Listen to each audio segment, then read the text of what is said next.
Bonjour à toutes et à tous. Donc, je suis Christine Bonfiglio de la région Bretagne. J'officie en faveur du développement des territoires ruraux et donc un réseau rural à votre écoute et à l'écoute de vos attentes pour pouvoir donc approfondir nos connaissances sur le développement rural. Donc, le réseau rural, sans doute désormais, j'espère, vous le connaissez de mieux en mieux, hein, c'est un outil d'animation au service du développement des territoires ruraux avec cette idée d'amener une image positive des territoires ruraux. Ce réseau rural n'existe pas qu'en Bretagne, en fait, c'est une déclinaison d'un programme européen avec encore en 2022 une déclinaison européenne, française et un réseau rural aujourd'hui présent dans chacune des régions de France. Je vous l'ai dit, il est copiloté par l'État et la région. Et ces deux copilotes lui ont donné pour ambition d'être un lieu de dialogue et d'interconnaissance, mais également un lieu de partage et de valorisation de bonnes pratiques, comme on va le voir dans cet atelier du cycle précarité, mais également un outil d'expérience et d'appui à l'innovation. Ce réseau, en Bretagne, est également en appui aux dispositifs leaders et en particulier au soutien aux coopérations entre les territoires. Alors, pour mettre en place ces ambitions, sur l'année 2022, le réseau rural breton s'est axé sur trois outils majeurs. Le premier, ce sont des ateliers du réseau, donc des temps d'échange rapides que l'on souhaite programmer au moins une fois par mois sur un focus ponctuel, voilà, sous un temps d'échange avec un expert ou deux. Et là, le cycle précarité, lui, s'inscrit dans la durée, puisqu'il s'agit plutôt de préciser, de développer des problématiques autour d'un champ plus large, donc là, en l'occurrence, la précarité. Et ce cycle est donc composé de plusieurs ateliers.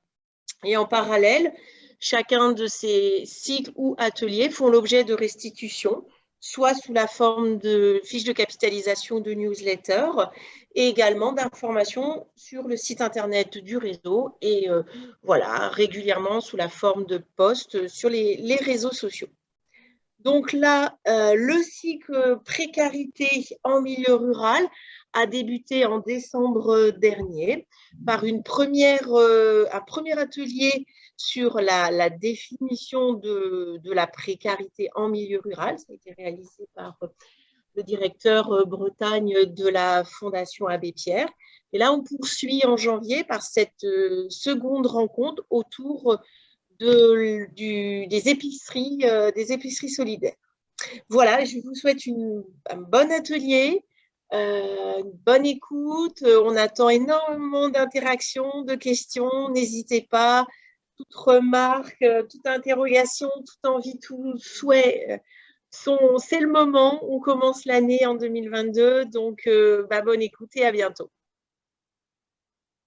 Merci. Voilà Manon, je te redonne la Christine. parole. Oui, donc je rebondis sur ce que tu disais, Christine. N'hésitez pas à poser au fil de l'eau vos questions dans le chat tout au long des interventions de nos intervenants. Et puis, on essaiera, s'il y a pas mal de questions, de prendre un temps après chaque intervention pour répondre à vos interrogations. Je vais maintenant laisser la parole du coup à Maryse Paris, qui est élue sur la commune d'Allers et qui va nous présenter un peu le territoire. Oui, bonjour. Donc, je suis Maryse Paris, adjointe aux affaires sociales et à la santé à la mairie d'Allers. Et avec Gaëlle Lemaine qui interviendra tout à l'heure, on va essayer de vous présenter donc l'expérience de l'épicerie sociale d'Allers, qui couvre donc un territoire que je vais vous présenter. Donc Manon, voilà, si tu veux bien lancer le diaporama. Vous voyez bien le diaporama? Oui. Ok, oui. Parfait. Donc, l'épicerie sociale d'Allers s'appelle Graines d'Envie. Elle se situe donc sur Allers, qui est une commune morbihannaise d'un peu plus de 4000 habitants. Elle est implantée donc sur le territoire morbihanais de Redon Agglomération, qui compte 11 communes, Et en fait, elle est gérée par le Centre social intercommunal qui, lui, regroupe seulement 9 communes de ce territoire-là et compte 16 796 habitants. En 2017, c'est un peu plus maintenant, je n'avais pas les derniers chiffres. Il y a 5 communes de ce territoire qui adhèrent au dispositif Graines d'Envie, donc Aller, Bégane, Saint-Jean-la-Poterie, Les Fougerets et Saint-Gorgon. Mais il y a des habitants des autres communes de ce même territoire qui fréquentent l'épicerie. Donc Saint-Péreux, Saint-Vincent, Saint-Jacques, Rieux et Peillac. Il faut dire qu'il y a aussi de ces communes-là des bénévoles qui font fonctionner l'épicerie. Ce territoire s'étend en fait sur 26 km entre le nord et le sud de l'ex-canton d'Aller et 17 km d'est en ouest. Voilà, diapo suivante. Donc, la population de ce territoire est en forte augmentation, en fait, notamment cette dernière année. On remarque que le territoire est attractif pour les citadins qui ont connu la pandémie et le confinement. Il y a une augmentation notable des plus de 45 ans et surtout des 60-74 ans. En 2017, on avait 7314 ménages. On remarque en fait qu'il y a vraiment une augmentation importante. La part des ouvriers et des employés, la part dans la population active des ouvriers et des employés est importante puisqu'elle constitue la moitié de cette population. Et 17% des résidents de notre territoire bénéficient de prestations sociales qui représentent la moitié de leurs revenus. Diapo suivante. Donc, le revenu médian annuel en 2018 était de 20 557 €, ce qui veut dire que, en fait, la moitié des personnes en emploi percevaient ce revenu annuel, enfin cette moyenne, voilà. 21% des familles de notre territoire sont allocataires CAF, et parmi ces 21% d'allocataires, 27% ont un revenu inférieur à 1096 €. 1096 €. Donc 13% bénéficient de l'APL et à Aller, c'est beaucoup plus, c'est 24%. 10% bénéficient de l'AAH et 9% sont au RSA. On remarque une augmentation du nombre de personnes isolées. Les travailleurs sociaux ont d'ailleurs constaté une augmentation des bénéficiaires du RSA aussi cette dernière année. C'est une augmentation de 23%, ce qui est quand même notable. Et on remarque aussi une précarisation du public féminin. Les femmes, notamment, sont souvent à la tête de familles monoparentales et travaillent à temps partiel, mais pas par choix. Alors, je vais vous expliquer un petit peu la naissance de Graines d'Envie. En fait, en 2016, les élus de notre territoire ont souhaité reconsidérer en fait la réponse à la précarité, notamment alimentaire, mais pas que, et à l'isolement des personnes en situation de difficulté financière. Jusque-là, en fait, les CCAS du territoire organisaient une aide alimentaire en lien avec la banque alimentaire, c'est-à-dire qu'on allait chercher une fois par mois des colis à la banque alimentaire de Vannes, qui étaient distribués,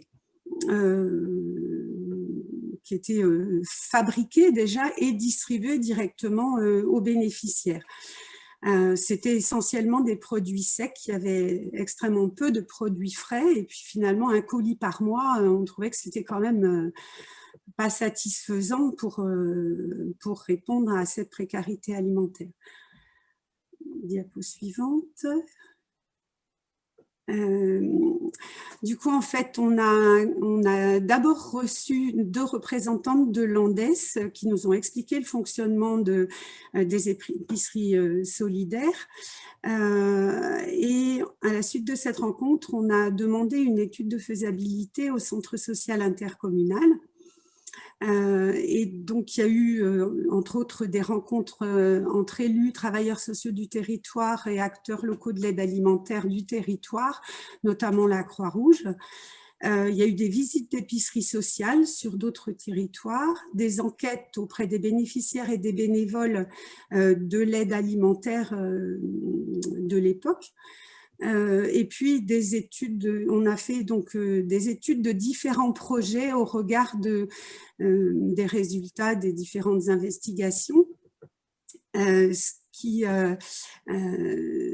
s'était fixé en fait comme objectif d'apporter une aide alimentaire de qualité, de respecter la dignité et le libre choix des personnes.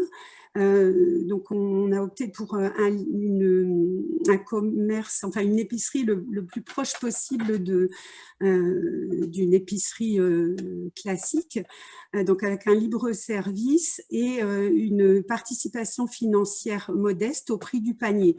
La participation, elle est entre 10 et 30% suivant la composition du panier.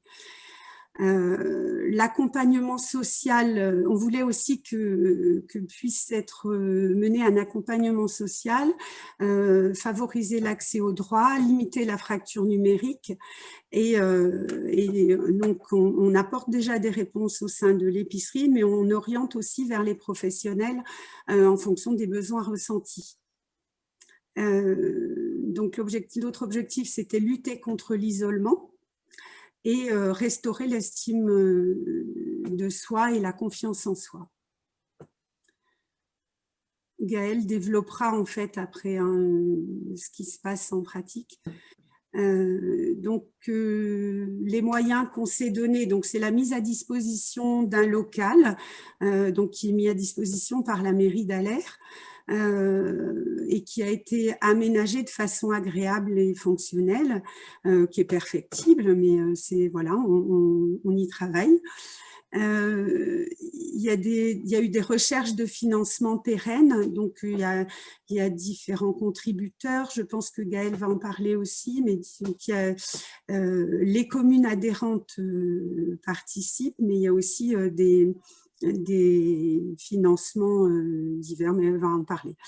Il y a des formations de bénévoles, ça nous semblait quelque chose de primordial pour accueillir et apporter des réponses satisfaisantes aux bénéficiaires. Et puis, il y a une gouvernance, donc c'est la Fédération des Pays de Vilaine, la Fédé, dont va parler Gaëlle aussi. Il y a un COPIL, donc composé d'élus et de travailleurs sociaux et de bénévoles qui se réunit tous les 2 mois en moyenne, et du coup qui assure le suivi en fait de l'épicerie et le développement. Donc, le bilan à 3 ans, puisque l'ouverture a eu lieu en 2018, le bilan, c'est que Graines d'Envie apparaît vraiment comme une réponse pertinente à l'isolement et la précarité. Il y a une satisfaction des personnes qui le fréquentent qui est importante. Il y a une augmentation de la fréquentation aussi. Et l'aide alimentaire qui est dispensée, elle est dans un cadre bienveillant et propice aux échanges. On peut du coup apporter un accompagnement social, on travaille en lien avec les assistantes sociales et du coup les CCAS. Il y a de l'entraide et de la solidarité qui se met en place. Il y a des ateliers aussi, mais Gaëlle en parlera tout à l'heure.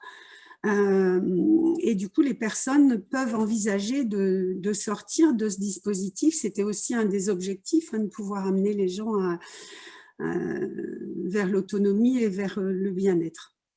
Madame Paris. Il n'y a pas de questions pour le moment, donc je vous propose de continuer avec du coup la présentation de l'épicerie et des actions de l'épicerie. Et puis n'hésitez pas quelles sont les origines des produits? Du coup, Est-ce que vous voulez répondre maintenant ou est-ce qu'on répondra après la présentation de Gaëlle? Je pense que Gaëlle a prévu d'en parler, mais si… Très Ouais, bien. j'ai prévu d'en parler, ouais. Eh ben, Voilà. très bien. Oui. Du coup, on peut enchaîner avec la présentation de l'épicerie et puis on répondra aux questions qui restent après la présentation de Gaëlle. Ouais, je veux bien que tu lances le… Oui. Alors, voilà. Super. Donc, moi, je suis Gaëlle Lemaine, je suis coordinatrice en remplacement parce que la coordinatrice titulaire, c'est Thérèse Favrel, qui est en congé maternité. Donc, j'ai pris le poste depuis… c'est important parce que je n'ai pas forcément tout l'historique. C'est important que Marie soit là aussi.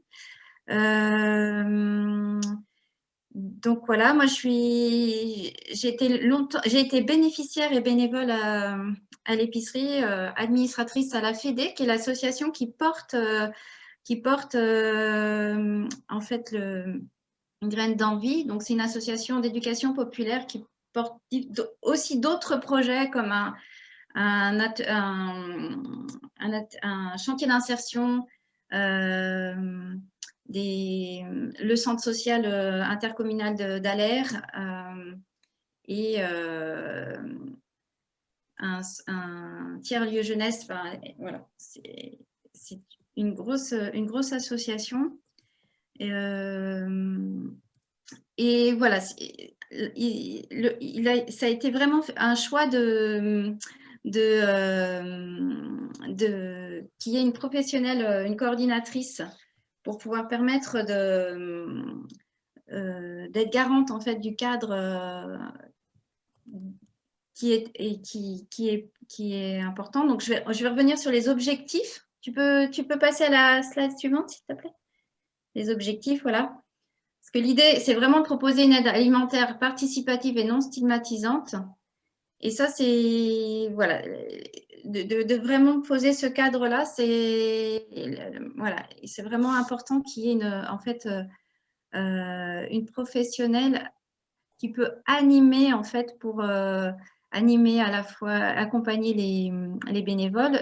Nous avons une quarantaine de bénévoles là pour l'association qui ont différentes tâches. On reviendra sur ça un peu plus tard. Voilà. Il y a aussi, donc, on propose un accompagnement social. Alors, c'est une écoute, une entraide et surtout, on participe en réseau. Donc, on a beaucoup de partenaires. Je reviendrai là-dessus aussi tout à l'heure. Voilà. Donc, nos objectifs, c'est vraiment à la fois d'apporter un soutien, mais surtout aussi de donner des leviers pour que les gens puissent retrouver un plein d'ancrage dans la vie sociale. On peut passer à la slide suivante. Donc, c'est pour tout foyer rencontrant des difficultés financières, même de courte durée. Donc, en fait, on accueille les personnes et soit elles sont dirigées par les assistantes sociales avec une fiche navette, soit moi-même, je vais calculer leur reste à vivre et en fonction vraiment des ressources du moment. Donc, l'accès s'ouvre pour 1, 3 ou 6 mois et c'est renouvelable. Il y a un certain nombre de personnes qui sont là depuis la création. Mais il y a aussi un certain nombre de personnes qui sont juste passées, pour qui on a vraiment permis un tremplin. Alors, que trouve-t-on dans l'épicerie? Des produits alimentaires, d'hygiène et d'entretien. Voilà. Les produits alimentaires, on trouve des légumes, des frais, de la viande, des produits surgelés. C'est très vaste. Les produits sont vendus entre 10 et 50% du réel. Voilà. L'adhérent choisit ses produits et paie à la caisse. C'est-à-dire qu'en fait, il fait vraiment ses courses comme dans un vrai magasin. C'est un vrai magasin, en fait. Et voilà, comme ça, soit il a quand même on est obligé de limiter en quantité parce qu'on n'a pas une abondance, mais en général, il y a de quoi faire. C'est rare que les gens prennent leur panier en entier. Que trouve-t-on? Non, l'approvisionnement, oui. Non, c'est bon. Donc, notre source principale, c'est la banque alimentaire de Vannes. On a aussi toute une série de produits, de produits bio en vrac. Ça, c'est grâce à un partenariat qu'on a avec la Biocoop quand on fait une collecte chez elle, notamment, elle nous reverse la marge magasin, ce qui nous permet de nous racheter des produits bio pour mettre en vrac. On a aussi des dons de grandes surfaces locales, notamment les intermarchés et les boulangeries. On a des partenariats avec, ça se développe, un partenariat avec des maraîchers. On aimerait que ça se développe plus pour avoir des légumes de saison et locaux. On a aussi des dons de particuliers, notamment les dons de particuliers, c'est des dons de jardin, hein, de poireaux, courgettes, des choses qu'ils ont en trop, et des dons d'entreprise, notamment là une personne qui fait des pâtes fraîches qui nous donne régulièrement soit des pâtes, soit des œufs. Et l'autre principale source, c'est les collectes alimentaires qu'on fait à la fois dans des supermarchés classiques et à la Biocoop. Voilà. Je pense que là, on va voir quelques images en fait de l'épicerie. Donc, avec là une vue du rayon sec avec les conserves, etc. Et puis, on a souvent un bon rayon de fruits et légumes. On peut aller voir la suivante. Donc, voilà, encore une vision. Donc là, on voit aussi nos silos pour vendre le sec, vrac bio. Voilà, encore... et le rayon produits d'hygiène. Voilà. Donc, vraiment, un des rôles principaux, qui est vraiment très, très important à l'épicerie, c'est l'accueil. Donc, on a un espace d'accueil qui est assez chaleureux. Alors, ça a été vraiment bousculé vraiment pendant la période Covid parce que normalement, il est conçu pour que les gens puissent faire un café, il y a une petite cuisine, etc. Donc là, on a été obligé vraiment de changer les règles. Donc, c'est des bénévoles qui servent le café. Mais dès que ça a été possible, on l'a remis en place parce que c'est vraiment important. Voilà. Mais l'idée, normalement, voilà, on aimerait vraiment que les gens soient puissent gérer le plus eux-mêmes ce moment-là et ce temps-là. Et donc, il y a cet espace-là, l'espace d'accueil à l'arrivée. Et puis, il y a aussi l'accueil dans mon bureau, qui est avec un accompagnement individualisé, où là, en fait, en accueillant le bénéficiaire, je vais notamment utiliser, c'est vrai que je ne l'ai pas scanné, je ne l'ai pas donné, mais ce que j'appelle l'étoile du bien-être, où le bénéficiaire va pouvoir évoquer comment il sent par rapport à son logement, sa santé, ses loisirs, son entourage. Ça permet de parler de sa situation et puis éventuellement l'orienter vers des solutions, des soutiens. Voilà, on peut aller à la slide suivante. Donc là, on voit, c'est un petit espace qu'on a où les gens peuvent se poser parce qu'il y a quand même un petit peu d'attente pour pouvoir faire ses courses. Donc, il y a de quoi occuper les enfants, etc. Et puis, on a un espace numérique aussi. Voilà, on peut aller à la slide suivante. On a une petite zone de gratuité, là, ce qu'on voit à gauche. Et à droite, c'est notre vestiboutique parce que nous, on a... Donc, il y a trois pôles importants, l'accueil, l'épicerie et la vestiboutique. La vestiboutique qui est gérée par une douzaine de bénévoles, c'est vraiment très, très important C'est une bonne ressource de financement aussi. Voilà, elle est alimentée essentiellement par des dons de particuliers. Voilà. On peut la slide suivante. Et dans le voilà, pour créer du lien, pour de la dynamique et tout ça, on a créé pas mal d'ateliers. Ça a été mis un petit peu en ralenti pendant le Covid, mais on essaye d'en remettre petit à petit en place. Donc, des ateliers prendre soin de soi. Donc, on a eu un partenariat avec un financement avec L'Oréal pour financer l'intervention d'une diététicienne, d'une esthéticienne qui est venue faire des... Voilà, on a aussi un partenariat avec des coiffeuses qui peuvent... qui coiffent soit gratuitement, soit à prix réduit les personnes. Voilà. On a eu des ateliers de fabrication de produits d'hygiène et d'entretien. On a ça très, très, très régulièrement, des activités, cuisine, dégustation. Alors, même si ce n'est pas des ateliers, en fait, il y a des bénévoles qui vont cuisiner des légumes, soit qui sont un peu qu'on ne peut plus vendre, mais qu'on peut cuisiner, soit des produits qu'on ne connaît pas, que les gens ne connaissent pas, et du coup, pour leur apprendre à découvrir. Voilà. On a un partenariat aussi avec le Point Conseil Budget à Redon.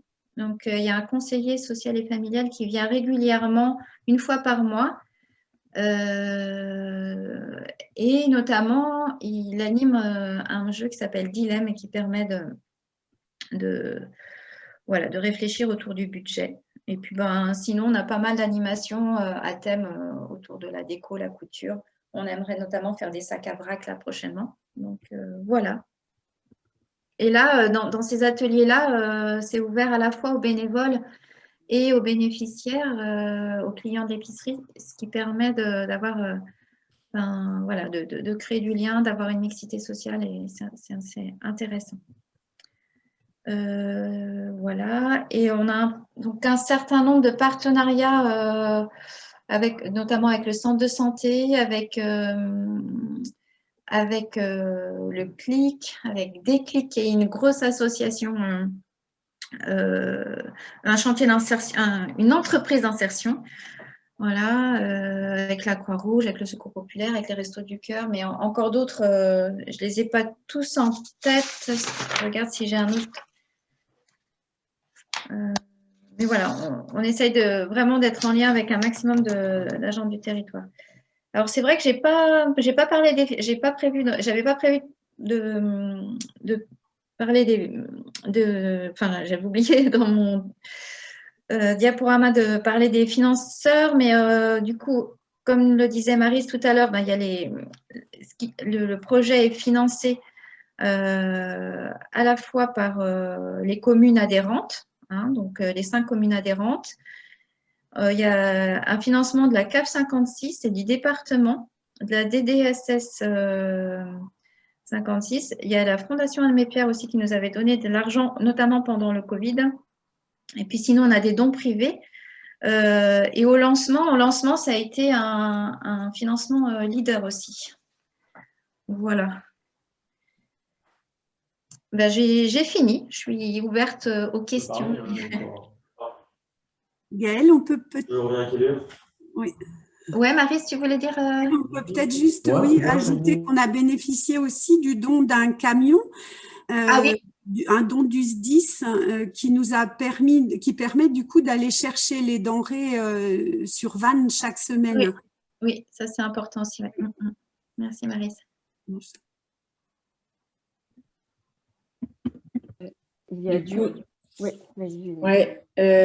Donc, merci à toutes les deux. On va pouvoir avancer sur les premières questions qui ont été posées dans le chat, et peut-être qu'il y a d'autres personnes qui voudront intervenir sur cette base-là. Donc, il y avait une première question sur laquelle il y a eu un complément par rapport au partenariat avec les agriculteurs et les paysans du territoire. Alors, ça a été un petit peu évoqué, Gaëlle. Je ne sais pas si vous avez des exemples de ce que vous pratiquez avec les producteurs locaux. Alors, pour l'instant, ils nous donnent, ils nous donnent des surplus ou des invendus. On a 2-3 maraîchers qui font ça. Et là, on va essayer de développer un partenariat où là, ce serait peut-être plus, nous, on achèterait aussi des produits avec la ferme de Treillac, qui est une ferme école et qui est en lien avec Redon Agglomération. Voilà, mais là, c'est le tout début de ce partenariat, mais on espère vraiment que ça se mette en place. Pour l'instant, ce qui se passe, c'est qu'on est en lien aussi avec une association un collectif, c'est pas une association, un collectif de glanage sur le pays de Redon. Et en fait, ils vont glaner notamment à la ferme de Treillac quand il y a besoin, parce que en fait, les maraîchers, ils ont besoin qu'on aille chercher leur surplus. En fait, ils peuvent pas venir nous livrer. Et nous, voilà. Donc c'est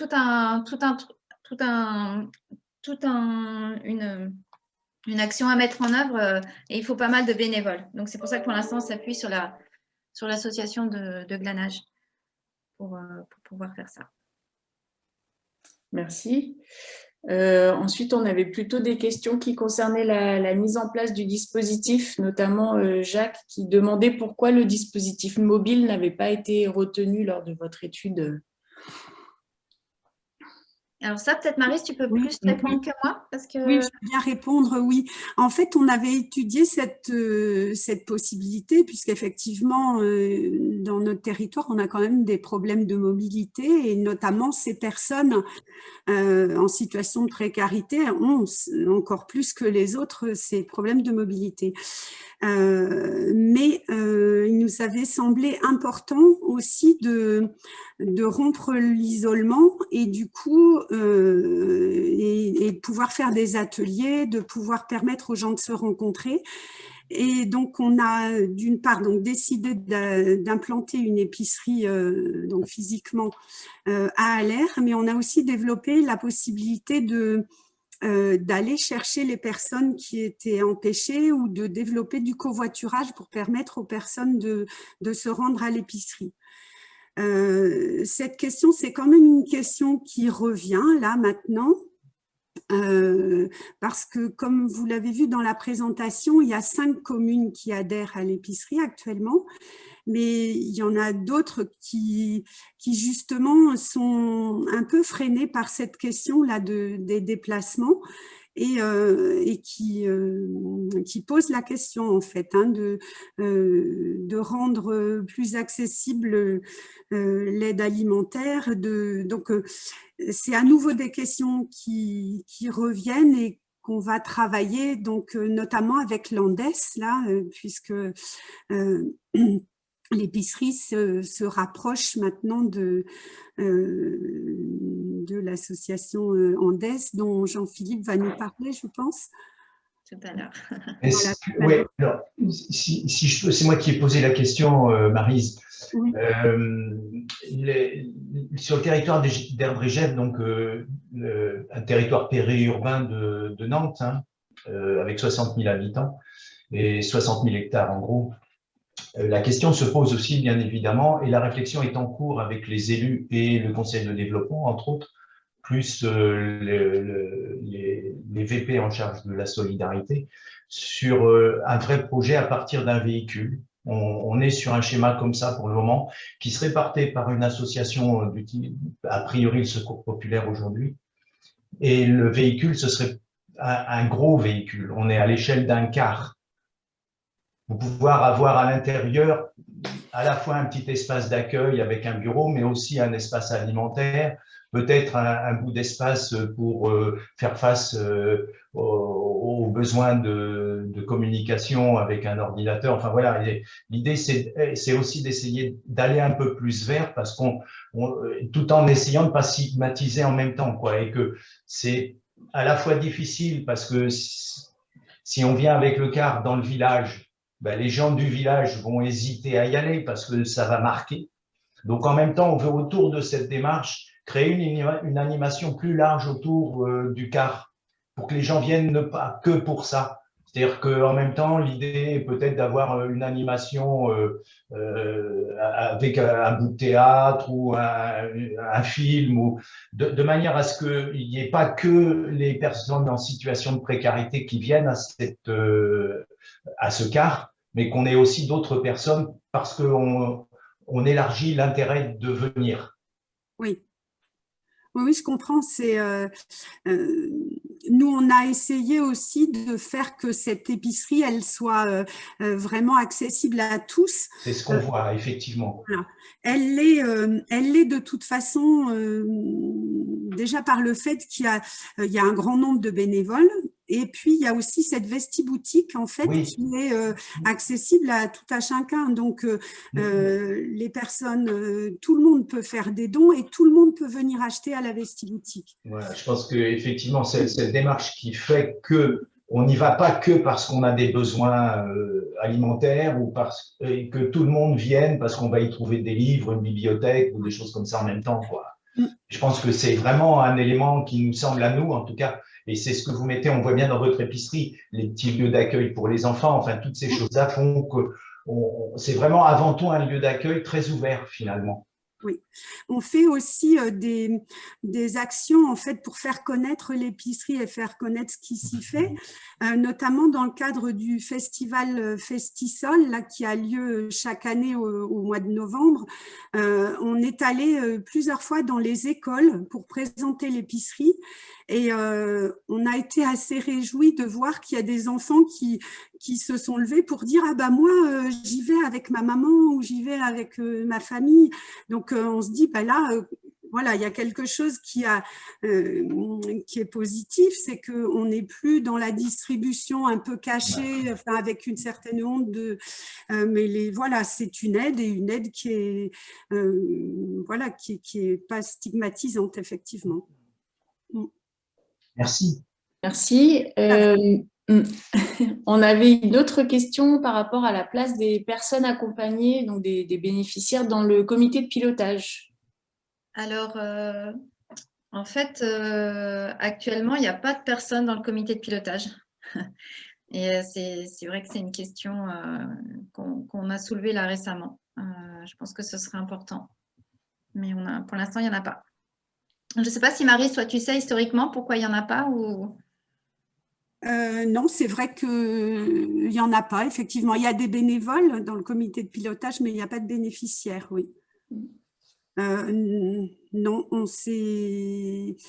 je ne sais plus comment on a traité cette question, honnêtement, mais oui, ça pourrait être intéressant.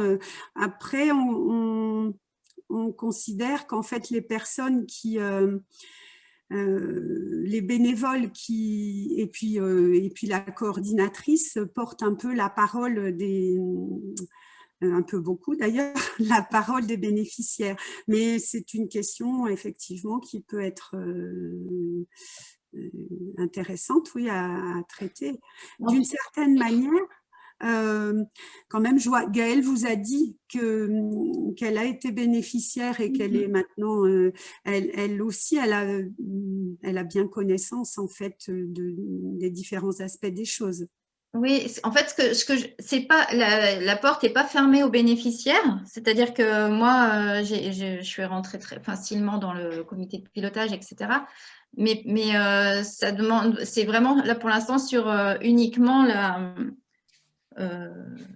motivation des bénéficiaires. Il n'y a pas une place qui est réservée. Il n'y a pas un collège des bénéficiaires. Bon, par contre, on est vraiment à l'écoute. Récemment, là encore, on a fait on leur a fait un petit sondage pour voir comment ils sentaient. Les réponses sont vraiment souvent vraiment très très unanimement bonnes. Et du coup, voilà, je ne sais pas. En sachant qu'un bénéficiaire peut être aussi bénévole, oui, ça il peut être bénévole. Donc, du fait que les bénévoles soient impliqués dans le comité de pilotage, il y a peut-être des profils croisés aussi par rapport à ça. Voilà. Ouais. En tout cas, c'est pas interdit. Hein. C'est même... Mais voilà, c'est pas encouragé pour l'instant. C'est pas institué en tout cas. Ouais, c'est pas institué, voilà. Oui. Merci. Soisic posait la question de savoir si la structure était labellisée espace de vie sociale par la CAF. Alors ça, je ne pense pas.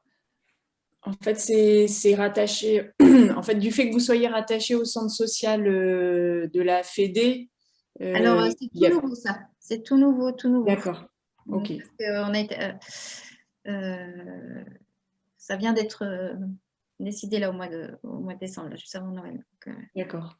Avant, on était sortis parce que comme il y a 10 communes dans le centre social et qu'il y en avait au départ que 3 qui adhéraient, je crois. Hein. Ça avait été décidé, même si c'est le centre social qui avait étudié le projet, ça avait été sorti c'était indépendant. Maintenant, ça se reconnecte. Donc, d'accord. On a 2 questions autour du budget. Alors, d'une part, pour connaître le budget annuel de l'épicerie solidaire et ensuite, Isor qui pose des questions autour des subventions et peut-être que je lui laisserai la poser en direct parce qu'elle est un peu détaillée, mais on avait déjà Lénaïque qui demandait le budget annuel de l'épicerie. Et ben, là, j'ai le bilan financier de 2020 sous les yeux.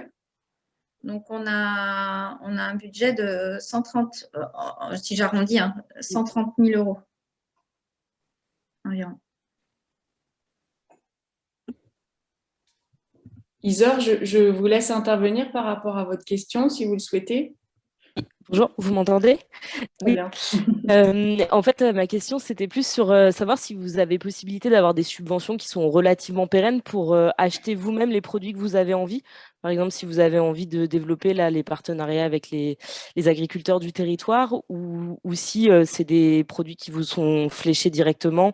Enfin, quelle marge de manœuvre vous avez dans le choix d'achat des produits, en fait? Eh ben, nous, on a un peu de marge parce qu'on a de l'autofinancement un petit peu. Et après, là, on est en train de découvrir aussi ce qu'on va pouvoir faire aussi avec Andes parce qu'il va y avoir une enveloppe qui nous seront plus dédiée. Et on est en train aussi de développer un partenariat avec Redon Aglo, mais ça, c'est vraiment, pour l'instant, il n'y a rien de fait. On aimerait avoir plus de marge de manœuvre, mais c'est quelque chose qu'on doit développer. Voilà, pour l'instant, tous les produits qui nous viennent de la banque alimentaire sont des produits sur lesquels on n'a pas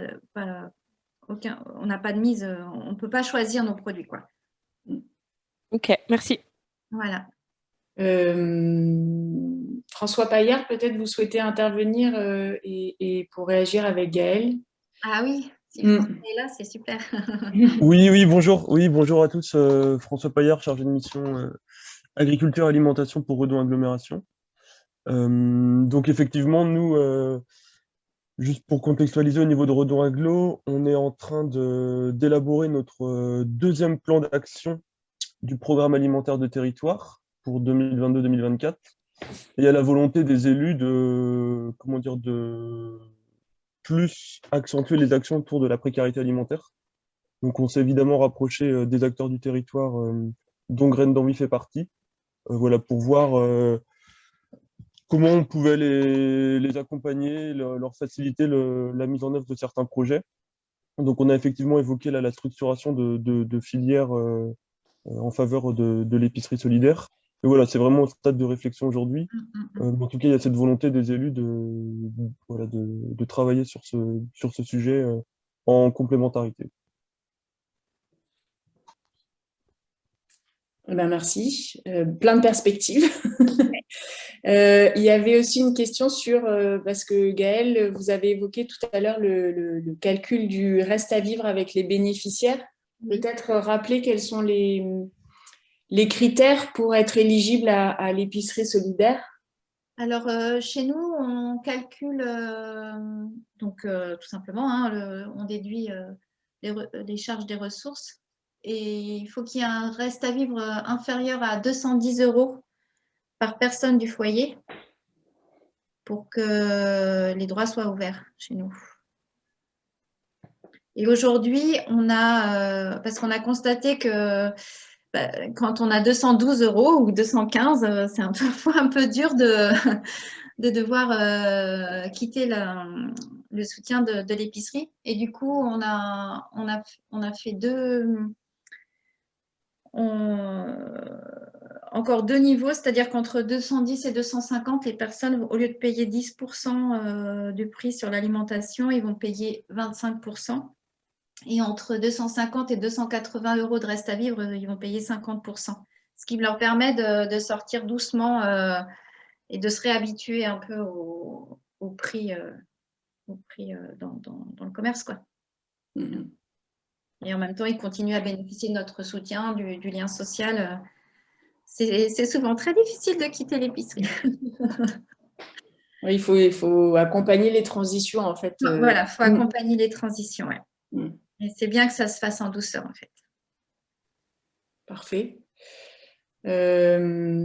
Pour l'instant, j'ai plus de questions, mais peut-être qu'il y a des personnes qui souhaitent intervenir encore sur cet exemple-là avant qu'on aille sur la prochaine présentation. Oui, il pourra y avoir encore des questions à la fin. Oui, Bénédicte, donc c'est Christine. J'ai posé une question dans le chat Ah, à savoir si, comme je l'ai entendu tout à l'heure, l'épicerie peut également être un lieu de socialisation et à part le théâtre, le prêt de livres, donc cet espace sur les vêtements, est-ce que également de temps à autre, il y a des permanences d'associations sur, par exemple, les droits, sur plus qu'une association, est-ce que Pôle emploi pourrait faire une permanence sur l'emploi ou type CIDFF sur le droit des femmes, etc. Est-ce que c'est envisagé cette mixité? Est-ce qu'elle existe ou elle est envisagée cette mixité? Alors, ça existe. Hein. On a régulièrement des interventions ici. Au mois dernier, il y a eu l'intervention du XAPA dans le cadre du mois du tabac qui sont venus faire une présentation sur ce qu'ils peuvent faire là, sur les addictions. Oui, on a ça régulièrement. Je disais, il y avait le point conseil budget. On a un partenariat aussi. Il y a le CLIC qui est venu aussi. On fait toujours des choses aussi dans le cadre de la semaine de la santé mentale. Oui, on a vraiment des partenariats vraiment réguliers comme ça. Pas avec Pôle emploi, mais par contre avec l'AIDE. Voilà. D'accord. On accueille facilement. D'accord, très bien. Merci. Merci. On peut peut-être évoquer aussi, excusez-moi, le partenariat, je dirais, enfin en tout cas l'implication de la CAF à travers une intervenante qui vient animer des ateliers. Je crois qu'on n'en a pas parlé, Gaëlle, ça peut être… Parce qu'en fait, c'est plus d'actualité, elle ne vient plus faire des ateliers. C'est suspendu le temps de la… Mais c'est quelque chose qui s'est fait et qui pourra peut-être se refaire après la pandémie. C'est possible. Mais pour l'instant, ça fait au moins 2 ans qu'il n'y a pas eu d'atelier. Et donc, on a une nouvelle question par rapport à la gestion des dons des particuliers en termes de responsabilité et de traçabilité. Quand c'est des particuliers, il n'y en a pas, mais on prend que des légumes, donc on voit s'ils sont frais ou pas frais. Mais c'est vrai que là, il n'y a pas de traçabilité. On a juste non, on ne met pas leur nom. Donc, il n'y a pas de traçabilité pour les particuliers.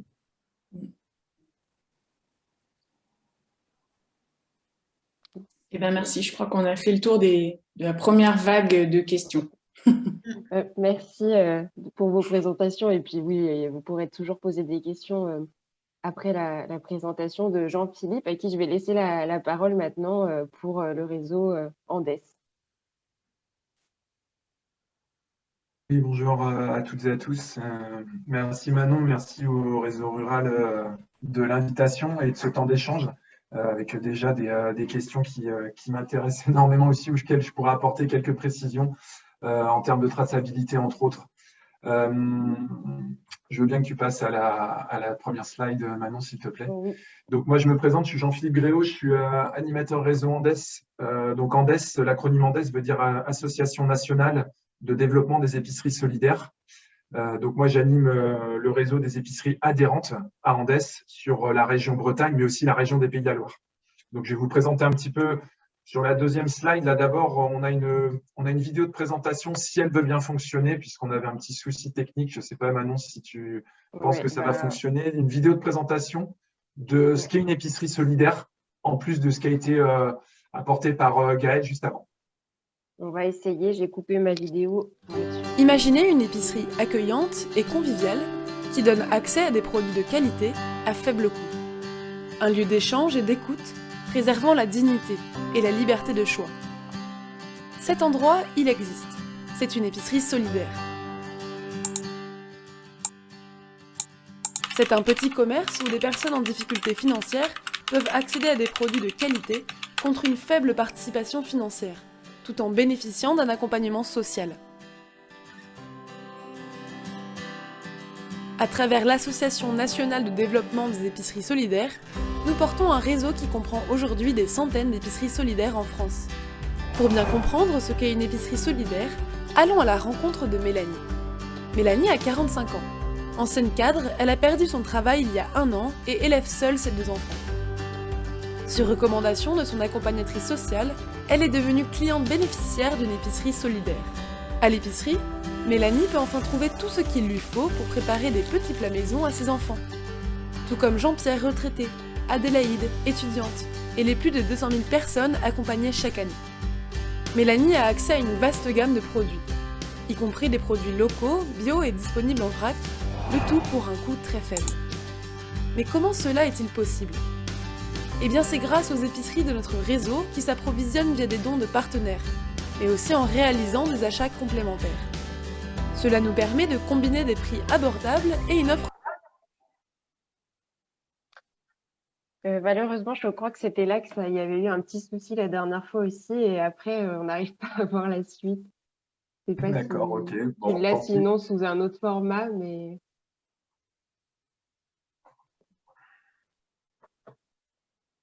Non, c'est pas grave maintenant. On va poursuivre comme ça avec la première slide. Concernant la vidéo, on pourra la transmettre aux personnes intéressées pour que vous puissiez la visualiser en entier. Ok, très bien. Je veux bien que tu passes à la slide suivante, Manon, s'il te plaît. Donc, l'Association nationale de développement des épiceries solidaires Andes, l'association a été créée en 2000, ce qui fait qu'on est une association assez jeune dans le milieu de l'aide alimentaire. On est un des 5 acteurs de l'aide alimentaire en France. Alors, c'est sûr qu'on identifie beaucoup plus facilement les 4 autres, donc la Banque alimentaire, les Restos du Cœur, le Secours populaire et la Croix-Rouge, et l'Andes fait partie, est le 5e acteur en nombre de repas distribués. On parle beaucoup, on fait une équivalence en repas distribués en France au niveau de l'aide alimentaire. En 2019, nous avons rejoint le groupe SOS depuis janvier 2019, ça va faire 3 ans, qui est un acteur majeur de l'économie sociale et solidaire en France et qui intervient sur différents secteurs d'activité, l'enfance, jeunesse, le milieu hospitalier, mais qui détient aussi des EHPAD.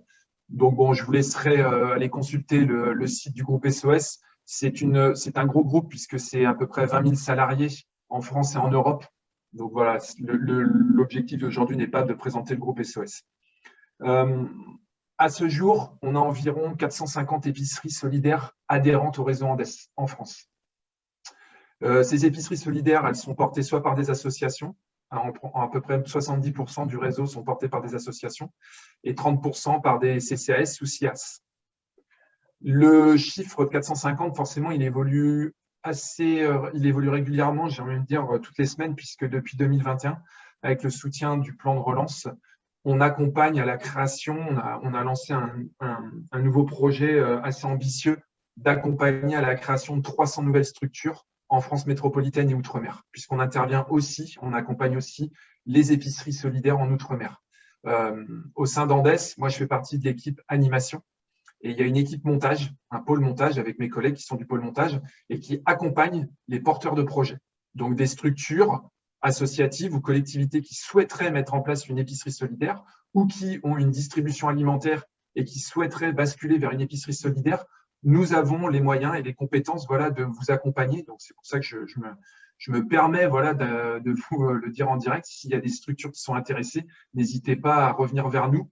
On a la possibilité de vous accompagner sur vraiment un accompagnement professionnel avec une expertise, des conseils, comment vous accompagner sur la mise en place d'un budget, trouver des partenaires. C'est voilà, vraiment identifier tout au fil de l'eau de votre projet pour ouvrir l'épicerie solidaire dans les meilleures conditions possibles. Les missions d'Andes. Aujourd'hui, les épiceries sont adhérentes à notre réseau. Hein, donc, c'est pour ça que le réseau rural breton, moi, me parle énormément.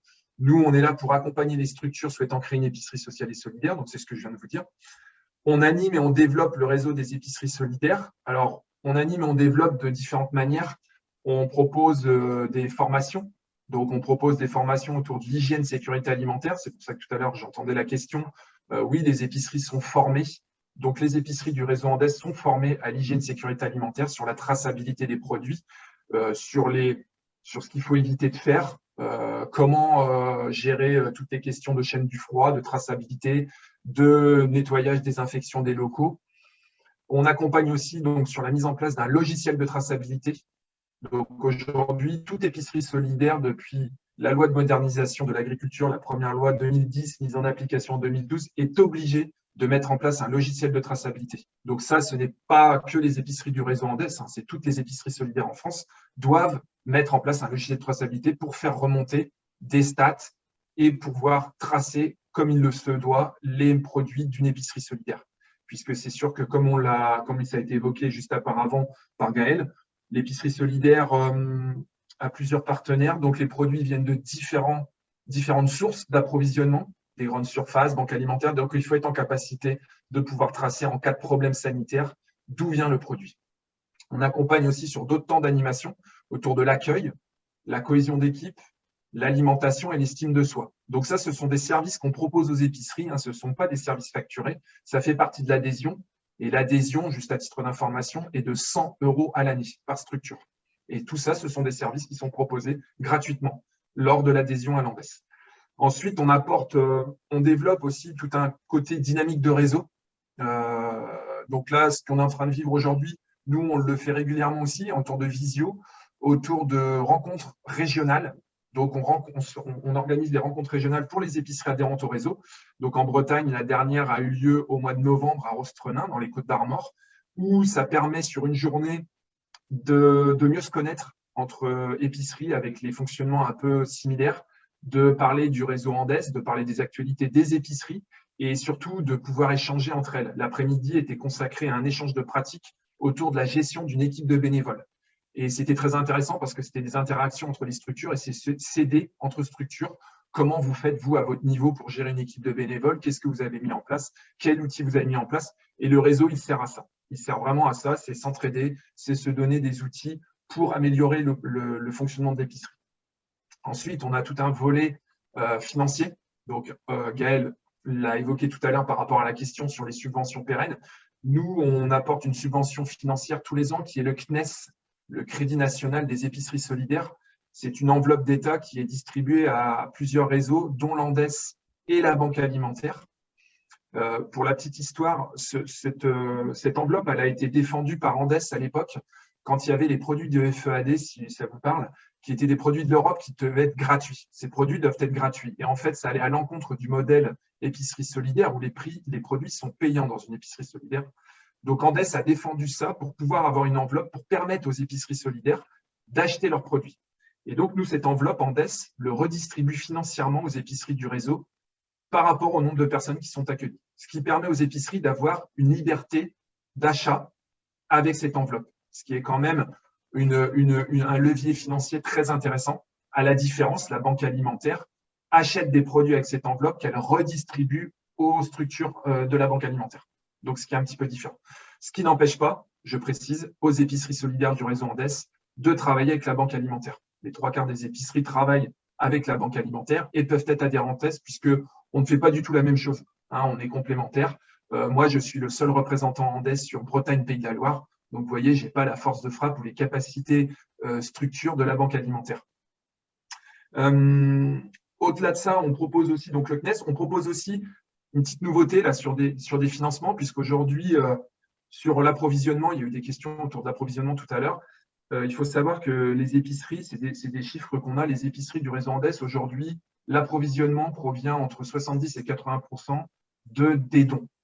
Donc des dons des grandes surfaces, des dons de la banque alimentaire, des dons qu'on peut recevoir lors des collectes.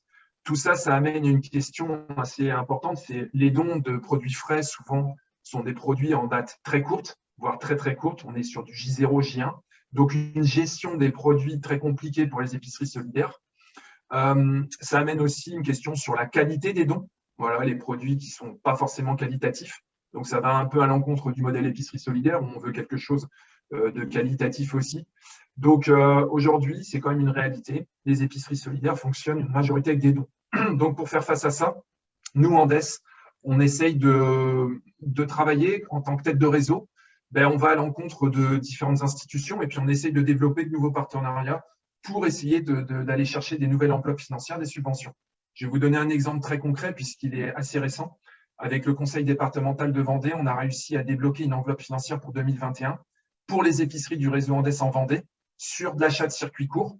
Donc voilà, on a conventionné, nous, Andes, avec le département de la Vendée sur cette enveloppe. Donc, on gère l'enveloppe en plus de ça pour les épiceries parce qu'on a la capacité, on a la compétence de le faire. Avec le CNES, on sait faire. Et ensuite, on conventionne avec les épiceries sur une enveloppe financière pour l'achat de circuits courts. Et pour aller jusqu'au bout de l'exemple, on a réussi à avoir une enveloppe de 30 000 € pour 6 épiceries. Donc, en fait, il y a des épiceries qui ont une enveloppe d'à peu près 7 000 € pour acheter des produits en circuit court. Donc, on est vraiment dans l'actualité puisqu'on favorise l'économie du territoire, on favorise l'achat auprès de producteurs, d'éleveurs, de structures locales et on va dans la volonté de proposer des produits non industriels ou pas que industriels dans une épicerie solidaire. Et ça va vraiment… Oui, je vois la question. Oui, 30 000 € sur l'année 2021. Je réponds en même temps. Donc, en fait, c'est ce que j'entendais tout à l'heure. J'aime beaucoup le mot respect de la dignité. Respect de la dignité de la personne, ça passe par là aussi. C'est donner une autre image de l'aide alimentaire. Et l'épicerie solidaire, elle est là pour ça. Aujourd'hui, en France, je pense que le grand public, il a une image un peu dégradée de l'aide alimentaire parce que c'est une image qu'on a depuis de nombreuses années sur le don de colis, les collectes, alors qu'en fait, il y a plein d'autres modèles, entre autres les épiceries solidaires, qui proposent autre chose. Donc, il y a ce besoin de mieux communiquer, c'est ce qu'on essaye de faire. Donc ça, c'est un autre axe de nos missions, c'est communiquer auprès des différents partenaires, donc partenaires institutionnels, partenaires privés. On essaye d'aller à leur rencontre, expliquer ce qu'est Andes, expliquer ce qu'est une épicerie solidaire pour défendre ce modèle-là et puis avoir un peu plus d'impact derrière. Donc, nous, on développe le réseau. On travaille beaucoup avec les épiceries sur la question de la mutualisation aussi. Ça, c'est une question qui revient beaucoup puisqu'aujourd'hui, une épicerie seule sur un territoire va avoir beaucoup plus de difficultés que si on est plusieurs sur un même territoire, on va pouvoir développer des projets en commun. Exemple, parce qu'on a l'épicerie d'Aller aujourd'hui dans le Morbihan. Il y a un an, en fait, on n'avait aucune épicerie adhérente Andes dans le Morbihan. C'était une réalité, il n'y avait aucune épicerie qui était adhérente. Et là, au 1er janvier 2022, on a déjà 4 épiceries adhérentes. Donc, on est en train de se développer. On a des liens avec la banque alimentaire de Vannes. On a des liens avec la dette du Morbihan, avec Madame Pomariega. On est vraiment en train de mieux communiquer pour donner une autre vision de l'aide alimentaire. Donc ensuite, sur les solutions d'approvisionnement innovantes, c'est ce que je vous ai dit, on essaye de faire du développement de nouveaux partenariats. Gaël l'a très bien expliqué avec Biocop. Nous, on travaille beaucoup avec les magasins Biocop pour essayer de développer aussi le partenariat autour d'une collecte biosolidaire qui a lieu tous les ans aux alentours du mois de mai-juin. Cette collecte, elle a quelque chose de très significatif puisque là, il y a un partenariat, c'est un partenariat, une épicerie, un magasin. Donc, les gens, comme une collecte classique, achètent des produits pour l'épicerie, mais en plus de ça, il y a 2 autres volets intéressants, c'est que le magasin Biocop reverse la marge financière à l'épicerie solidaire qui est faite sur les produits. C'est quand même assez innovant puisque je connais aucune autre collecte qui fait ça. Aller demander à une GMS qui fait la collecte fin novembre de reverser la marge financière aux épiceries solidaires. C'est une question qu'on peut se poser. Et l'autre volet intéressant sur la collecte Biocop, c'est le volet communication puisque pendant 2 jours, la collecte en général, elle est le vendredi et le samedi. Ça permet à l'épicerie de communiquer auprès du grand public, à notre public, qui vient dans les magasins Biocoop de communiquer sur l'épicerie solidaire et de dire voilà ce que l'on fait, voilà comment on travaille, voilà les projets qu'on a, comment vous pouvez peut-être nous rejoindre dans ce modèle-là. Donc ça, Biocoop, c'est le premier volet, la collecte. Et il y a le modèle aussi BioVrac, donc c'est-à-dire c'est installer des meubles vrac dans les magasins, dans les épiceries solidaires, comme on l'a vu là sur les photos à l'air, pour proposer du vrac aux épiceries solidaires.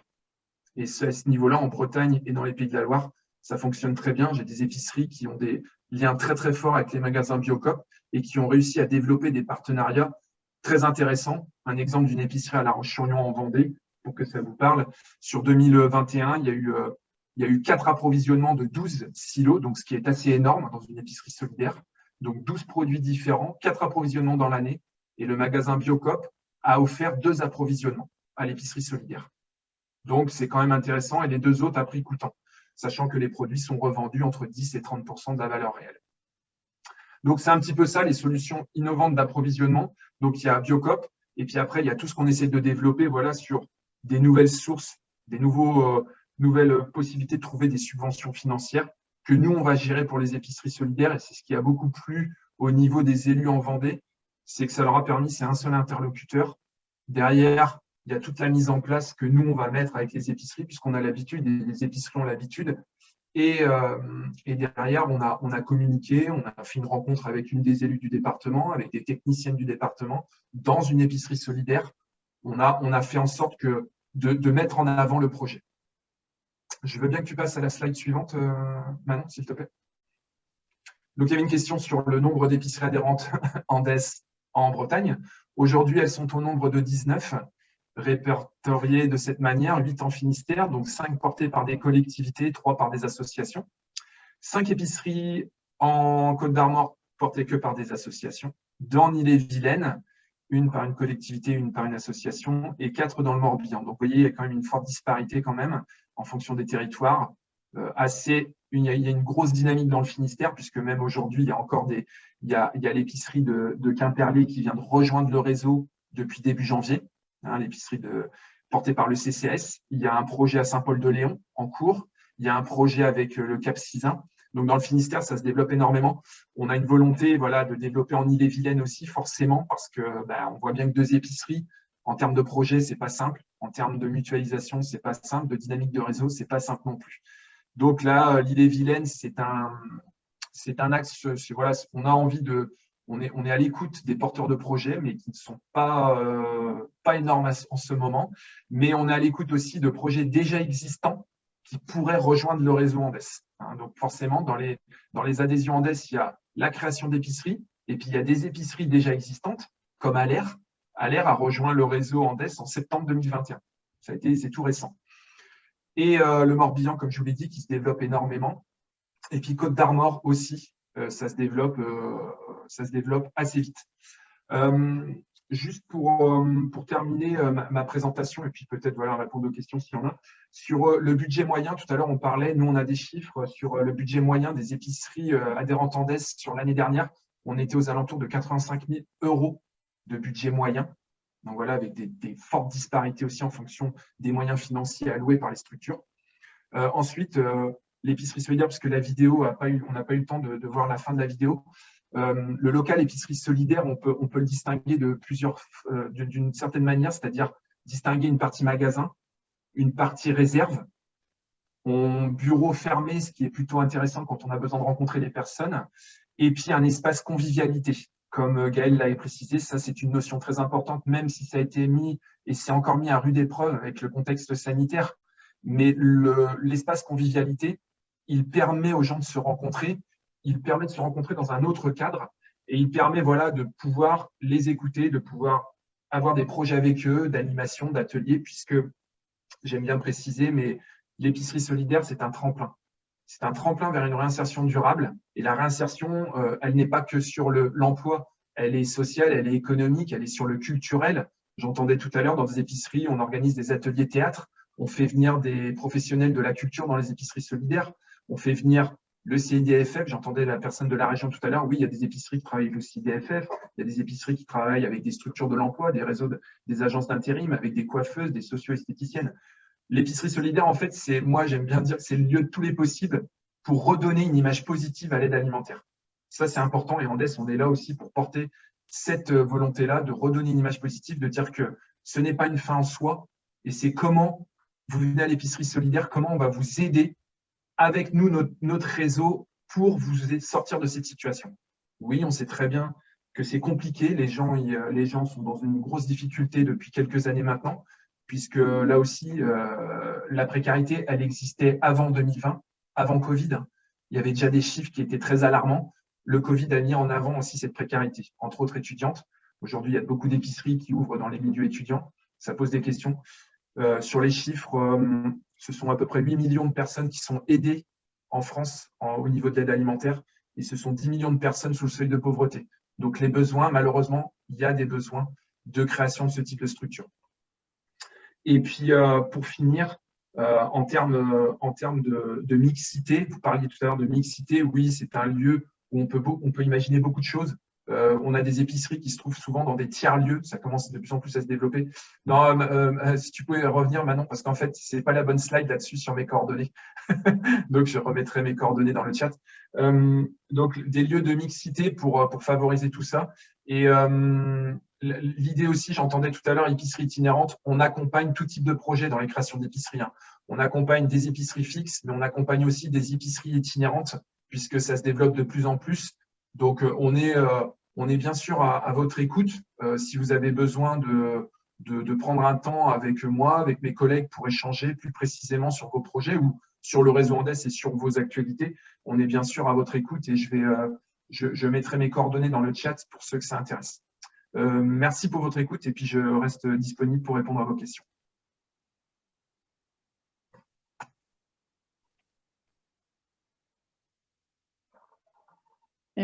Merci Jean-Philippe. Alors, il y a eu quelques questions sur la dynamique de réseau à l'échelle de la Bretagne et sur le nombre d'épiceries solidaires. Donc,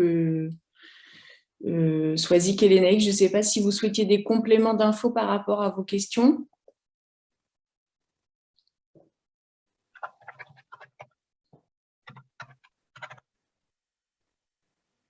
Excusez-moi, j'ai mis un peu de temps à retrouver le micro. Non, je voulais simplement savoir s'il y avait un réseau spécifique en Bretagne, en fait, ou c'est plutôt un réseau national. Donc, le réseau Andes est un réseau national, et après, il y a des, comme moi-même, en fait, des animatrices, animateurs réseau par territoire, mais on n'a pas, si vous voulez préciser, il n'y a pas de lieu identifié, on n'a pas de local identifié dans chaque région. Nos missions se passent en télétravail et sur du déplacement. Donc après, on fait appel au réseau, aux épiceries pour nous accueillir. Par exemple, c'est vrai que les rencontres régionales en Bretagne, depuis les 2-3 dernières, se passent à Rostrenain, puisqu'on essaye de trouver un lieu à peu près central, et surtout des moyens de pouvoir nous recevoir, parce que toutes les épiceries n'ont pas les moyens des locaux pour recevoir les structures. Donc non, on n'est pas identifié dans chaque région. C'est pour ça qu'aussi, en termes de visibilité, on est un petit peu moins visible et moins connu des différents acteurs. Merci. Et Lénaïque posait une question sur le nombre d'épiceries solidaires. Donc, vous avez répondu par rapport au nombre d'épiceries adhérentes. Je ne sais pas si on a eu une idée du nombre d'épiceries qui pourraient exister hors réseau. Oui, en fait, ces chiffres, ils sont toujours difficiles parce qu'on a des structures qui se disent épiceries solidaires, mais qui sont loin du modèle quand même, parce qu'il y a quand même des critères assez importants à respecter. Les chiffres, ils sont difficiles. On pense qu'il y a aux alentours de 800 épiceries, voire 1000 épiceries solidaires en France.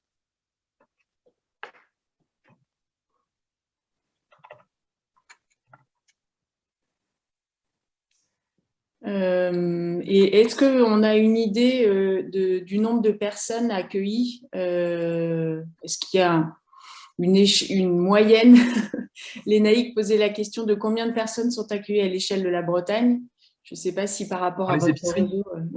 Ouais, difficile à répondre parce qu'en fait, chaque structure va pas avoir les mêmes projets. Il y a des épiceries qui, malheureusement, accueillent, j'ai envie de dire, un peu trop de familles, donc en fait, qui vont au-delà parce qu'il y a un manque de structures existantes. Donc, quand je dis beaucoup de familles, on est à peu près des fois sur des 150 familles accueillies dans des épiceries solidaires. Donc, vous voyez, 150 familles par semaine, c'est énorme. Sur 3 demi-journées d'ouverture, c'est beaucoup, parce que derrière, ça implique qu'il faut avoir de la marchandise suffisante. il faut avoir les moyens humains, donc il faut avoir une équipe pour accueillir comme il se doit les personnes. Et puis après, on a des structures, Kevin dans le Morbihan, qui a ouvert vers le mois d'avril 2021, porté par le CCS, qui a volonté d'ouvrir tranquillement avec une vingtaine, trentaine de familles, pour pouvoir bien accompagner, parce qu'on a parlé tout à l'heure de l'accompagnement social. L'accompagnement collectif, il est important, hein, les ateliers, tout ça, mais aujourd'hui, les ateliers avec le Covid, c'est compliqué de les mettre en place, mais l'atelier individuel est important. Faire de l'accompagnement individuel avec 150 familles, autant vous dire que c'est impossible. Donc, quand on a moins de familles, on peut personnaliser l'accompagnement et on laisse le temps aux familles aussi de prendre leur marque et de se sentir bien dans ce lieu. Et donc, en effet, Gaël précise qu'à l'heure actuellement, c'est 106 familles accompagnées, accueillies en tout cas. Excusez-moi, j'ai juste j'ai mis mon adresse mail dans le chat plus mon numéro de téléphone pro. Voilà, pour préciser ceux qui veulent prendre mes coordonnées. Et on les retransmettra de toute façon aux participants du webinaire. Alors, il y a une autre question sur l'appel à candidature pour la création d'épiceries solidaires. Donc, ça doit être dans le cadre du plan de relance. Est-ce que c'est encore ouvert Oui, alors il est toujours ouvert. Alors, aujourd'hui, la date, elle est fin février 2022. On est en train d'essayer au niveau de la direction Andes avec l'État de voir repousser un petit peu le délai. Mais sachez que de toute façon, on répondra à toutes les sollicitations. Donc, l'appel à la candidature, il se situe sur le site Andes. Il faut poser sa candidature. Toutes les candidatures sont étudiées et vous serez contacté, souvent par mes collègues de l'équipe montage. D'accord? Donc, pas d'inquiétude. Si vous voulez avoir plus de précision, vous pouvez me contacter pour que je vous informe peut-être sur les projets qui sont en cours. Mais là, on est en train d'essayer de repousser un petit peu cette date. Malheureusement, il y a une échéance présidentielle qui approche à grands pas, donc on est un petit peu soumis aussi à ça. Ok, François, c'était bon par rapport à cette question. N'hésitez pas à intervenir. Oui, merci, c'est parfait. Et donc, Isor demandait aussi ce qu'apportait le fait d'être partie prenante du groupe SOS depuis 2019. Ça apporte, en termes de communication, pour nous, c'est important. En termes de structuration aussi, en termes RH, c'est important. En termes on va dire, auprès de nos partenaires financiers, puisqu'aujourd'hui, nous, on est une association subventionnée par l'État, la DGCS, puisque le groupe SOS n'intervient en rien dans les financements d'Andes. Chaque structure au sein du groupe SOS est autonome financièrement, mais ça amène une assise quand même à ce niveau-là pour nos partenaires financiers, puisque le groupe SOS a quand même une reconnaissance assez importante. Et en termes de communication, oui, bien entendu, ça amène énormément, on ne va pas se cacher. Je pense que la personne qui pose la question doit connaître un petit peu le groupe SOS, avec le président fondateur qui est quelqu'un de personnalité publique, donc qui a un réseau assez important. Donc oui, forcément, ça nous apporte énormément en termes de communication.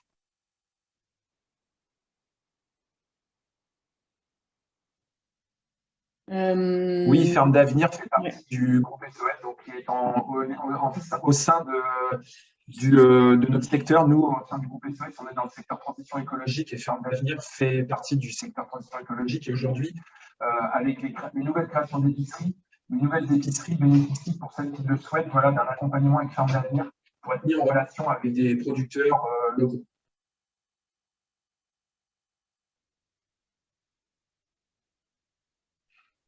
Et donc, par rapport au partenariat, Swazik posait la question aussi de savoir si vous travaillez avec l'association des paniers de la mer. Alors, nous, pas en direct, mais des structures, oui, des épiceries travaillent avec les paniers de la mer. Tout à fait. On a fait le tour des questions du PAD. Par contre, n'hésitez pas à intervenir les uns et les autres si vous souhaitez des compléments ou peut-être des témoignages aussi sur ce que vous connaissez dans vos territoires ou pour compléter les échanges de ce matin. Excuse-moi, Bénédicte, si ça ne te dérange pas, je voulais juste compléter sur la question hygiène, sécurité alimentaire, parce que c'est une question importante et aujourd'hui, on a une reconnaissance aussi à ce niveau-là. On a quand même la compétence Andes, on est le seul réseau à faire ça, d'habiliter nos structures associatives. L'habilitation de l'aide alimentaire est une obligation légale aussi, hein, donc soit habilité par un réseau Andes, soit habilité au niveau régional. Ça permet quand même de pouvoir aller faire des ramasses auprès des grandes surfaces, donc des fiscalisations. Ça permet de recevoir des contributions publiques, donc c'est pas rien. Et nous, on a cette compétence-là. Par contre, la notion hygiène, sécurité alimentaire est très importante. C'est pour ça qu'on aime bien former les épiceries du réseau. Et derrière, elles doivent appliquer un petit peu tout un process et mettre en place un plan de maîtrise sanitaire.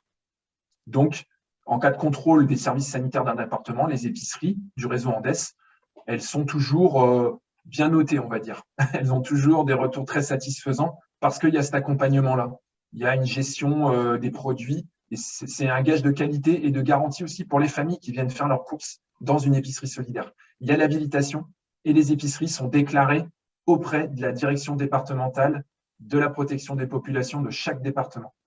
Donc ça, c'est quand même une notion très importante dans l'aide alimentaire et dans les épiceries solidaires. Moi, je voulais aussi, du coup, un peu pour faire suite à ta présentation, Jean-Philippe, savoir, même si ça fait pas très longtemps que vous êtes adhérente, l'épicerie Graines d'Envie, ce que ça vous apporte pour le moment aussi d'être adhérent au réseau Andes.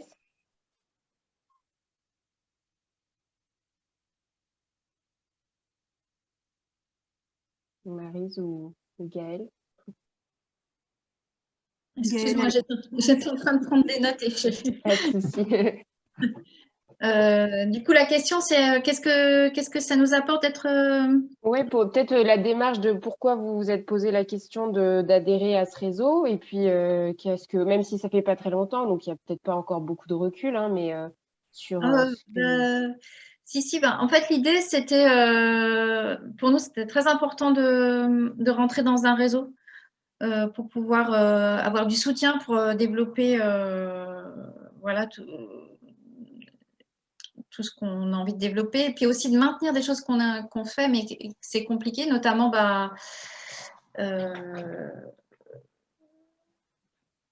voilà, et du coup, Jean-Philippe a parlé des rencontres régionales, et c'est vrai que c'est vraiment un grand soutien parce que moi, je suis la seule salariée, par exemple, et donc je gère 40 bénévoles et je dois gérer beaucoup de choses à la fois, et c'est vraiment très intéressant de pouvoir partager mes questionnements, voilà, avec d'autres, vraiment, je pense que l'épicerie ne peut pas fonctionner sans partenariat, parce que voilà, un salarié seul dans une telle entreprise, en fait, c'est pas suffisant, quoi. Il faut vraiment s'appuyer sur d'autres ressources. Voilà. Et puis après, l'autre aspect, nous, qui nous paraît vraiment important, c'est qu'on aimerait vraiment améliorer la qualité des produits qu'on offre. Et on pense que dans le réseau Andes, ça va vraiment pouvoir être possible, quoi. Donc voilà. Ok. Merci. Et peut-être un peu pour donner une idée donc de cette mise en réseau que vous faites sur les territoires avec Andes, est-ce que donc il y a ces réunions régionales, et après sur le quotidien, comment vous arrivez peut-être à maintenir le lien, à échanger? Est-ce que c'est des réunions en visio de temps en temps? Est-ce que c'est de l'échange de mails? C'est voilà, pour donner un peu aussi peut-être envie aux personnes qui sont là et qui ont ce projet. C'est apporté, je vais prendre la parole, je laisserai Gaëlle aussi répondre, mais c'est apporté aussi pour certaines structures la compétence d'un professionnel. Aujourd'hui, l'animatrice, l'animateur réseau Andes, nous ne sommes que des professionnels, hein, il n'y a pas de bénévoles. Donc, on apporte aussi une compétence, on apporte une vision un peu plus élargie puisqu'on accompagne beaucoup de structures. Donc, on peut personnaliser aussi sur des questions vraiment très pratiques. Gaëlle pourra peut-être expliquer mon déplacement juste avant les fêtes, là, ce qu'on a mis en place sur une journée au sein de l'épicerie, puisque voilà, on personnalise notre accompagnement. Le fait est qu'on peut se déplacer. Alors oui, ça demande une organisation, mais on va pouvoir se déplacer, on va pouvoir accompagner sur le fonctionnement, sur du réajustement avec l'équipe, proposer des petits outils. Et on a des outils pour accompagner les épiceries. Et ce n'est pas à partir de rien. Il y a déjà beaucoup de choses qui se font. Et on s'appuie sur ce qui se fait et qui fonctionne dans d'autres structures pour essayer de le mettre en place dans ces structures-là. Donc nous, c'est vraiment, c'est aussi ça l'intérêt. Et au-delà des rencontres présentielles, oui, il y a aussi des temps de visio, il y a des échanges mails, téléphoniques, on échange régulièrement. Il y a vraiment un lien, c'est pas juste une adhésion. Et puis une fois par an, je vous appelle pour savoir comment ça va. C'est pas notre conception et c'est pas ma conception du réseau. Ma conception du réseau, c'est vraiment un lien au fil de l'eau sur savoir comment va l'épicerie et puis être attentif. Moi, toutes les épiceries du territoire que j'accompagne, je connais leurs problématiques, je les identifie, je sais qui fait quoi, qui est qui. Si c'est un professionnel qui gère l'épicerie, c'est porté par qui avec les élus, et ça permet d'identifier rapidement les demandes et d'être vraiment plus près. Et c'est ça aussi, Andes, c'est d'avoir un accompagnement de qualité, quoi, en fait, vraiment d'être qualitatif. Alors, tout à l'heure, c'est vrai que je vous parlais de chiffres. Oui, on est en train de changer d'échelle, d'avoir un basculement d'échelle avec l'accompagnement de plus en plus de structures. Ce n'est pas pour autant qu'on fait adhérer toutes les structures. D'accord ? Quand on fait adhérer une nouvelle structure, on fait un diagnostic avec elle, voir où elle en est, pour voir si ça répond aussi un petit peu à nos valeurs, à la charte Andes, puisqu'on a une charte. Voilà, on n'est pas là pour se dire tiens, on a plus d'épiceries, on veut. Non, c'est pas ça du tout. On veut faire aussi quelque chose de très qualitatif pour que les épiceries ils trouvent de l'intérêt à adhérer à notre réseau. Merci. Et est-ce que du coup, ma question c'était aussi sur ça, mais aussi sur le fait, est-ce qu'il y a des espaces numériques ou hors du coup des régions régionales qui sont un peu dédiés à l'échange entre pairs et entre épiceries du coup? Ou après, elles se contactent en autonomie si elles en ont besoin. Alors, elles se contactent en autonomie, puisque c'est aussi ça. Hein, Ouais. Comme dans une épicerie solidaire, on n'infantilise pas les familles qui viennent dans une épicerie solidaire. On n'est pas dans de l'assistanat, on est dans de l'accompagnement. Donc, moi aussi, j'aime bien. Moi, je suis tout seul. Donc, honnêtement, les épiceries sont indépendantes hein, dans leur gouvernance et tout. Elles sont adhérentes au réseau. Moi, je ne vais pas pouvoir. Moi, si une épicerie me dit demain, Jean-Philippe, j'ai besoin de toi, je suis à 4 heures de route, je ne pourrai pas me déplacer tout de suite. Il y a une organisation. Donc, on les rend autonomes. Donc, les rendre autonomes aussi, c'est de se dire voilà, il y a une épicerie qui est à 10 km de chez toi, appelle-la. Appelle-la, tu vas pouvoir voir avec elle tout de suite, tu vas avoir une réponse tout de suite. Donc, c'est aussi ça l'intérêt. Et aujourd'hui, nous, en interne, on est en train de travailler sur un réseau social Andes et pour les épiceries solidaires, c'est en cours, mais il va se mettre en application très certainement avec une phase d'expérimentation en 2022. Ok, merci. Est-ce qu'il y a des questions?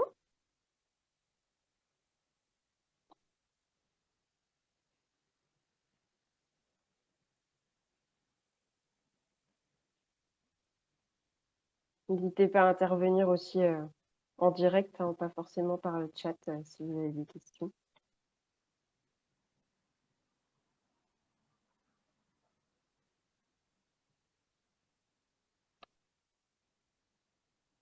Plus de questions? C'est sûrement qu'on a fait le tour, en tout cas, de vos interrogations pour le moment. N'hésitez toujours pas à m'interrompre si vous en avez quand je suis en train de parler. Est-ce que vous souhaitiez ajouter quelque chose, Jean-Philippe, Maryse et Gaëlle, sur cette thématique? Non, moi, je pense qu'on a fait le tour. On a parlé bien de ce qu'il fallait. Ok. Oui. Je reste, comme je l'ai précisé tout à l'heure, je reste dispo, donc n'hésitez pas si vous avez précision sur le réseau Andes, parce que c'est vrai que la présentation était succincte, c'était pas là de développer, mais moi je pourrais préciser sur des visios avec les structures qui le souhaitent, ou même sur un déplacement quand je suis en Bretagne, il n'y a aucun souci, on est là pour ça. Même si le projet, il en est qu'à l'état on y pense, ou d'autres structures institutionnelles. J'ai vu que la région était présente, donc je suis toujours intéressé pour rencontrer les personnes des régions, des départements, toutes les institutions. Voilà. Il y a Soisy juste qui demandait s'il y aura les supports et les coordonnées, donc on va vous transmettre ça rapidement, et puis on vous transmettra aussi le lien pour le visionnage du webinaire rapidement aussi on va transmettre ça sans souci. Maryse, vous vouliez ajouter quelque chose? Oui, non, juste pour dire que c'est vous remercier parce que c'est très intéressant d'échanger comme ça, notamment l'expérience là du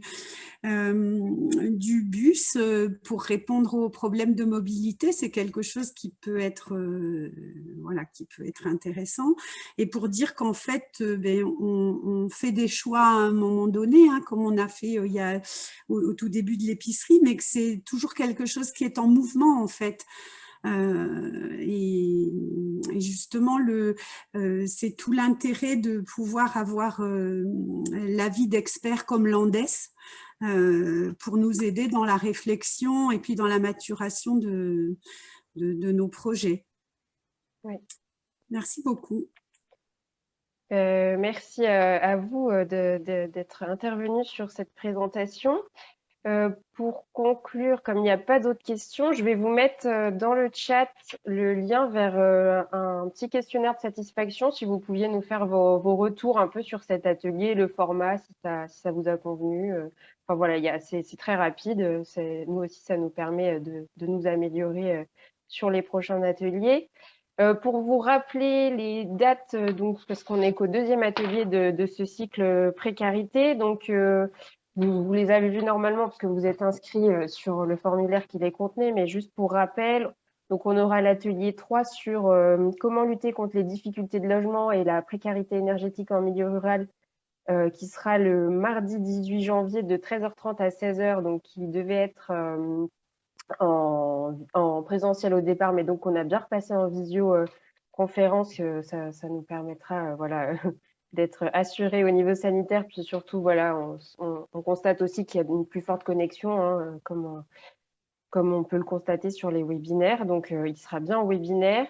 Et donc, le cycle se clôturera par l'accompagnement des agriculteurs en situation de précarité, donc avec l'intervention de la MSA d'Armorique et de Solidarité Paysan, qui sera le 27 janvier, donc c'est le matin, donc c'est un jeudi, de 10h à midi. Et j'ai pas précisé, mais pour l'atelier sur le logement, donc on aura Stéphane Martin de la Fondation Abbé Pierre et la présentation de la cellule de lutte contre le mal logement de Puer Communauté avec certains de ses acteurs, dont la LECOB, les Compagnons Bâtisseurs, et puis bien entendu le CIAS qui coordonne cette cellule.